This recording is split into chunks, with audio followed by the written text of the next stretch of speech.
नमस्कार मित्रांनो, मी महेश जगताप तुमचं पुन्हा एकदा स्वागत करतो ऑप्शन ट्रेडिंग मराठीमध्ये. आता आपण कालपासून बघतच आहोत. तुम्ही भरपूर सारे व्हिडिओ बघितले असतील वेगवेगळ्या युट्यूबर्सचे. प्रत्येकाने आपापल्या परीने तुम्हाला नियम समजून सांगितले असतील. त्याच्यात मग बऱ्याच गोष्टी आपल्याला कळल्या की आता काय होईल पुढे. ऑप्शन बाहेर संपला. आता जे छोटे छोटे ऑप्शन सेलर्स आहेत ते पण संपले. आता ऑप्शन ट्रेडिंग करायची की नाही करायची, की सेबीने सर्व काही बंद केलं. अशा बऱ्याच गोष्टी आपल्याला कळल्या, आपण बघितल्या. त्याच्यात मग ज्यांचे छोटे कॅपिटल होते ते बोलले की आता आम्ही काय करायचं. ज्यांनी आता सुरुवात केली आहे किंवा ज्यांना सुरुवात करायची आहे त्यांच्या डोक्यात प्रश्न आला की आता आपण हे करायचं, आपण एवढा विचार करणार होतो, आपल्याला याच्यात काहीतरी करिअर करायचं होतं किंवा आपल्याला एक इन्कम सोर्स तयार करायचा होता, सेकंड इन्कम सोर्स. ठीक आहे. ह्या सर्व गोष्टींचा कल्ला जो तुमच्या मनात चाललाय ना, त्याच्याविषयी आपण आज डिस्कस करूया. काय झालंय माहितीये का तुम्हाला? हा, ठीक आहे. बऱ्याचशा गोष्टी ह्या चुकीच्या झाल्या आहेत की बरोबर झाल्या आहेत ही वेळ सांगेल. ठीक आहे.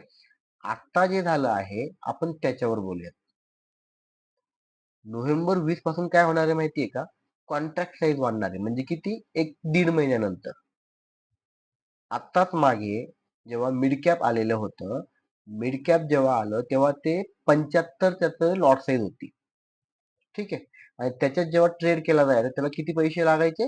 7.5 ते 8-9 हजार पर्यंत त्याला पैसे लागायचे आयटीएम एटीएम ला. ओके. आता आपली निफ्टी जी आहे ती आहे 25 ला. ओके. लॉट साईज वाढेल तर ती कमीत कमी 75 पर्यंत जाईल. बँक निफ्टी जी आता 15 ची आहे ती 35 पर्यंत जाईल किंवा 50 पर्यंत जाईल. ओके. याच्यामुळे काय होणार आहे?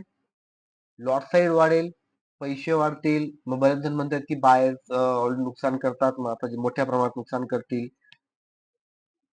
सर्वात इम्पॉर्टंट काय माहितीये का? एका पर्टिक्युलर इन्स्ट्रुमेंट मध्ये तुम्ही ना प्रॅक्टिस जेव्हा करतात, म्हणजे समजा आता निफ्टीमध्ये खूप चांगले प्राइस ऍक्शन बनत असतात. तिथे आपले ज्या काही आपल्या स्ट्रॅटेजीज असतात त्या वर्क करत असतात. त्या निफ्टीमध्ये आपण लक्ष देत आपण काय करतो, दररोज जी एक्सपायरी होती त्या एक्सपायरी मध्ये आपण काय करायचं, प्ले करायचो. सोमवार ते शुक्रवार एक्सपायरी नसायच्या. त्याच्यामुळे काय व्हायचं, कमी पैशात आपण एक्सपायरी करायला शिकून गेलो होतो. वीक मधून एक एक्सपायरी मध्ये पैसे कमवायचे, बाकीच्या एक्सपायरी मध्ये पैसे घालवायचे. बाहेरची हीच गोष्ट होती. त्याच्यामुळे नुकसान तर हे होत होतं. शेवटी आपण कितीही खेळत आहोत माणूस. आपल्याला माहितीये की आपण दररोज आपण एक्सपायरी मध्ये खेळतोय आणि त्याच्यामध्ये आपलं काय होणार आहे, नुकसान होणार आहे, होईलच. हे माहिती असतानाही आपण का जात होतो? कंट्रोल. इमोशन्सवर कंट्रोलच नव्हता आणि तो राहू पण नाही शकत. पण आता जे काही सेबीने केलेलं आहे त्याच्याविषयी जे काही दोन मतमतांतर पडलेले आहेत. दोन म्हणजे कोणी म्हणते की आता काय करायचं, कोणी म्हणते की चांगलं झालंय. मी जे काय म्हणतोय किंवा जे मला वाटतंय याच्यापासून काय होणार आहे माहितीये का? ज्यांना खरंच ट्रेडिंग मधून पैसा कमवायचा आहे, ज्यांना सिरियसली ट्रेडिंग शिकायचे आहे ना, ते आता येतील. 10,000 रुपये कॅपिटल आपण घेऊन येतो, 5,000 किंवा 10,000 कॅपिटल घेऊन येतो. तो लॉस झाला की परत आपण 10,000चा जुगाड करायचा. तो ते संपले की परत 10-20,000चा जुगाड करायचा. असं करत करत आपण 50-60,000 लाखापर्यंत येऊनच लागतो, नुकसान करत करत. बरोबर. पण ज्यांना शिकायचं असतं ना, ज्यांना याच्यात खरंच पुढे काही करायचं असतं, ते आधी शिकतील. कॅपिटल आणतानाच कमीत कमी 50,000चा आणतील. बाईंग साठी सांगतोय मी. आणि जेव्हा तेव्हा ते कॅपिटल आणतील, त्यांना माहिती असेल की एक लॉट साठी मला 10,000 ते 12,000 रुपये मला आयटीएम ओटीएम साठी तेवढे लागणार आहेत. मेंटॅलिटी चेंज होईल. आणि सर्वात इम्पॉर्टंट, ज्या डेली एक्सपायरी असतील होत्या त्या राहणार नाही. त्याच्यामुळे काय होईल, एक डोक्यात एक वेगळी आयडिया येईल, स्ट्रॅटेजी वेगळे येतील, स्ट्रॅटेजी बिल्डअप वेगळ्या होतील. ठीक आहे. ट्रान्झॅक्शन चेंज होईल. या सर्व गोष्टीमुळे काय होईल, एक सिन्सिअर ट्रेडर ट्रेडर किंवा एक असा ट्रेडर आपल्याला बघायला मिळू शकतो किंवा जे सिरियसली जे प्रॉपर प्रॉफिट कमवत आहे. त्यांना माहिती आहे की त्यांना ते स्वतःचे त्यांनी नियम बनवून ठेवले, केव्हा ट्रेडिंग करायची, केव्हा ट्रेडिंग नाही करायची. त्यांच्यासाठी तर काही इश्यू असायला नको आता. हा, इश्यू कोणाला असणार आहे? ऑप्शन सेलर्सला. जे जिथे 1 लाख लागणार होते, 1.5 लाख लागणार होते, 2 लाख लागणार होते, तिथे त्यांना 5-6 लाख रुपये लागणार आहेत सेलिंगसाठी.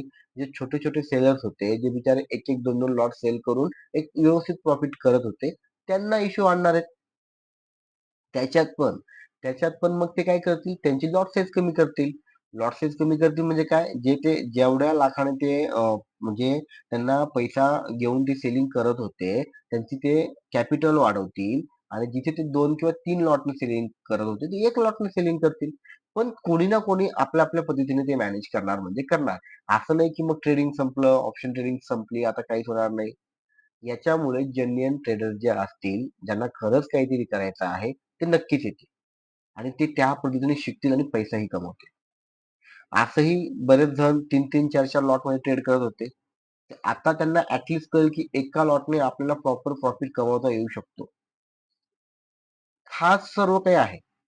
हे जे काही घडलंय, आपल्या समोर जे आपल्याला दिसतंय, हे सगळं तेच आहे. कॉन्ट्रॅक्ट साईज ह्या 20 नोव्हेंबर पासून वाढतील.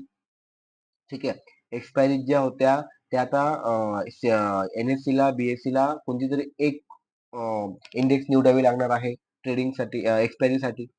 ओके. सो मग आता NSE निफ्टी 50 निवडते की बँक निफ्टी निवडते. ठीक आहे. आणि BSE तर आय थिंक सेन्सेक्सच निवडेल. ठीक आहे. सो याच्यामुळे काय होणार आहे माहिती आहे तुम्हाला? आपल्याला एका एका अशा इंडेक्स आता आपल्याला बघायला मिळतील की तिथे आपल्याला प्रॉपर प्लॅनिंग करता येईल. मोमेंटम मिळवता येईल. ठीक आहे. ही झाली आपल्या रूल्स विषयीची गोष्ट. आता जे अजून जे काही आपल्या समोर येऊन ठेपलंय, जसं काय आता इराणने इस्रायलवर हमला केला. तिथे जे काही पेटलंय युद्ध, आता इस्रायल सांगतो की आम्ही तुम्हाला उत्तर देऊ. तिकडे अमेरिकेने तिथं इस्रायलला सपोर्ट केला आहे.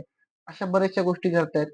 ग्लोबल मार्केटमध्ये किंवा ग्लोबलमध्ये जे काही चाललंय, जे काही न्यूज चालल्या आहेत, आता आपण जर बघितलं, हे बघा, इस्रायल, इराण वार, न्यूज लाईव्ह वगैरे या सगळ्या गोष्टी चालल्या आहेत. ठीक आहे. मनी कंट्रोलचा आहे आणि ग्लोबल स्टॉक जर आपण बघितले, ग्लोबल मार्केट जर आपण बघितलं, बघा डाव जोन्स जर तुम्ही सकाळी बघितलं असेल तर फुल रेड रेड होतं. ठीक आहे. हे सर्व रेड होतं. आता बघा तुम्ही काय झालंय. आता जर बघितलं करंटला डाव जोन्स 3.27 ने प्लस आहे. S&P 3.90 ने प्लस आहे. नॅसडॅक 38 पॉईंट ने प्लस आहे. ठीक आहे. गिफ्ट निफ्टी आपली ऑलरेडी आता ही जर बघितली 229 पॉईंटने निगेटिव्ह आहे. आपल्या मार्केटमध्ये निगेटिव्हिटी येणारच आहे. आता हे जे काही एवढं हल्ला-हुल्ला चाललाय, की सेबीने असं केलं, सेबीने तसं केलं, प्लस ही न्यूज. सो आपल्याला आपल्या मार्केटवर त्याचा इम्पॅक्ट पडणार. आपलं मार्केट ज्या पद्धतीने आहे, जे ऑल टाईम हायला आपलं मार्केट होतं आणि ज्याप्रमाणे हा फॉल आलेला आहे आणि हा फॉल मार्केट कॅरी फॉरवर्ड करू शकतंय, ज्या पद्धतीने आपल्या मार्केटचा सिनेरिओ आहे. पण एवढं तरी इम्पॅक्ट पडायला नको. एक करेक्शन येणं गरजेचं होतं. अजून थोडंफार करेक्शन येऊ शकतंय. आताचं जे आपलं मार्केट आहे, ह्या मार्केटला आता समजा 25,812 आपल्या इथे मार्केट असेल, तर जास्तीत जास्त समजा ही लेव्हल इम्पॉर्टंट असणार आहे. आता ही जी आपली फिबोनाची लेव्हल आलेली आहे, इम्पॉर्टंट लेव्हल 25,821 ची, ह्या लेव्हलच्या खालीच मार्केट असणार आहे. जर गॅप डाऊन मोठं ओपन झालं 25,612, ह्या 25,700 ते 25,612च्या दरम्यान जर मार्केट इतक्या खाली गॅप अप ओपन होतंय आणि इथे थांबून हा सपोर्ट ब्रेक करतंय, तर मार्केटसाठी ह्या लेव्हल्स ओपन होत आहेत, खालचे सपोर्ट ओपन होत आहेत.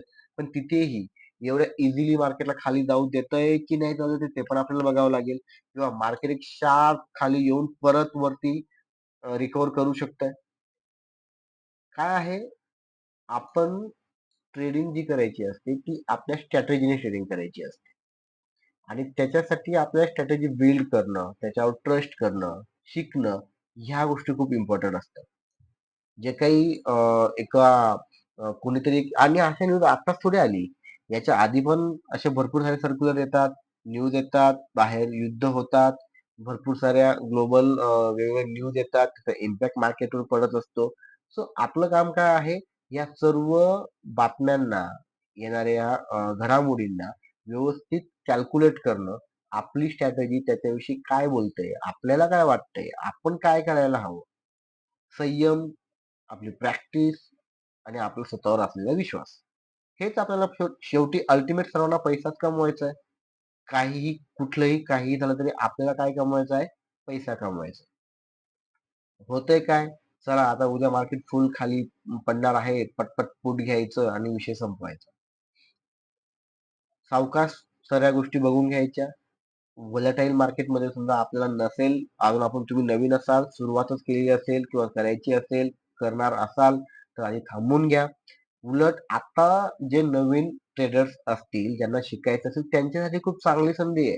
कारण की दररोज एक्सपायरीमुळे माहिती काय होत होतं, मार्केट 1 ते 2 दिवस मोमेंटम असायची, बाकीचे साइडवेज असायचे. कधी-कधी एकच दिवस मोमेंटम असायची, बाकी साइडवेज असायचं.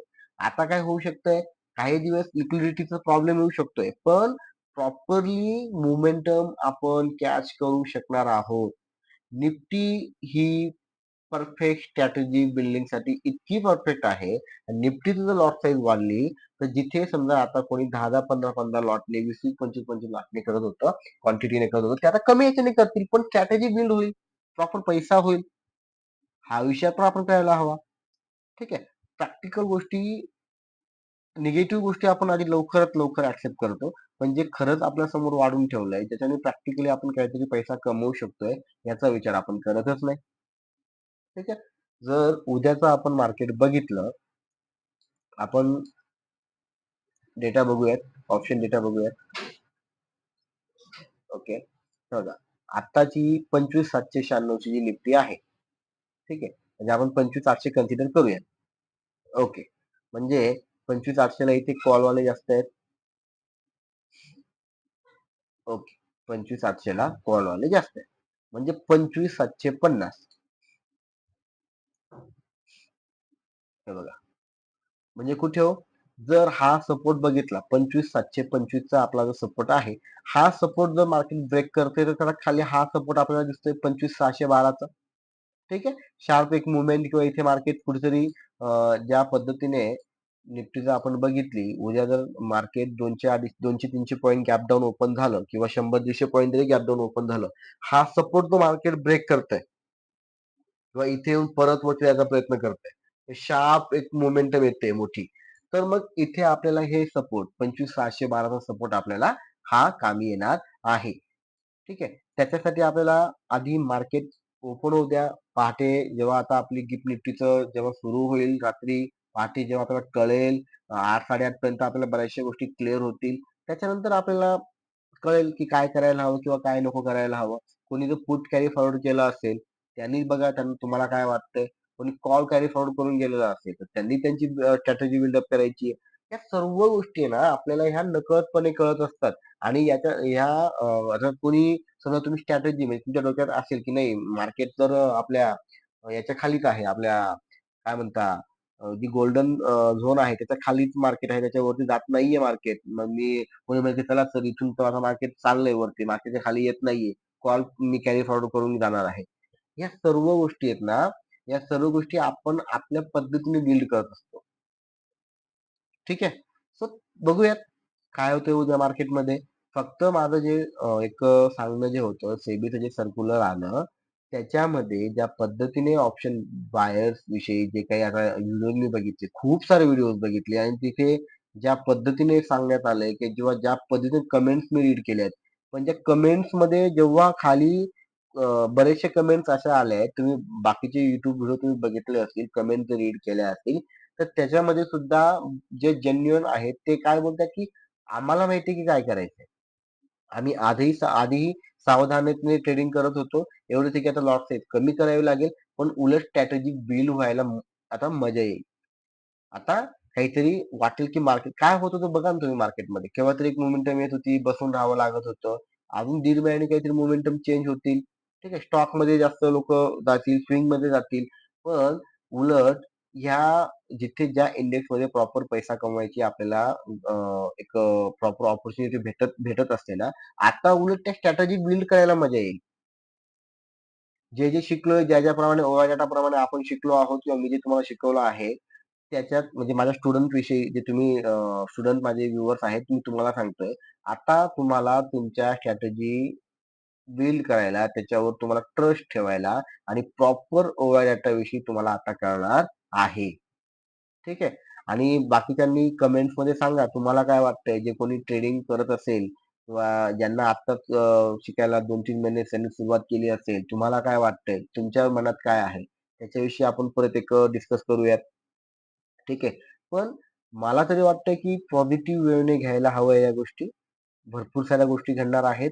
आणि आता आपण ही फील्ड निवडली आहे. याच्यात जर आपल्याला मास्टर व्हायचं असेल, याच्यात जर आपण पैसा कमवायचा असेल, तर या सर्व गोष्टींसाठी आपल्याला तयार राहावंच लागणार आहे. ओके. आणि क्लासविषयी माहिती द्यायची होती. ॲक्चुअली आपलं चाललंय, आपले वेबिनार चाललेत. आज वेबिनार मी मुद्दामून नाही घेतलं. ॲक्चुअली दुसरं काम होतं. उद्या परत आपलं वेबिनार असणार आहे. ओके. सो मी खाली मोबाईल नंबर टाकतोय माझा. ज्याला कोणाला आपले क्लासेस जॉइन करायचे असतील, ते मला मेसेज करू शकताय. ओके. ठीक आहे. बाकी इतर तर काही नाहीये. बाकी ही निफ्टीचं झालं. बँक निफ्टी विषयी जरा बघून घेऊयात. ओके. बँक निफ्टी पण सेम याला आहे. आपण बँक निफ्टीचं वगैरे चेक करूयात.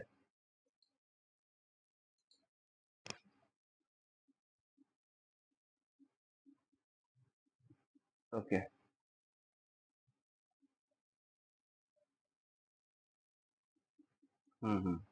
बँक निफ्टी स्ट्रॉंग दिसतंय नाही का?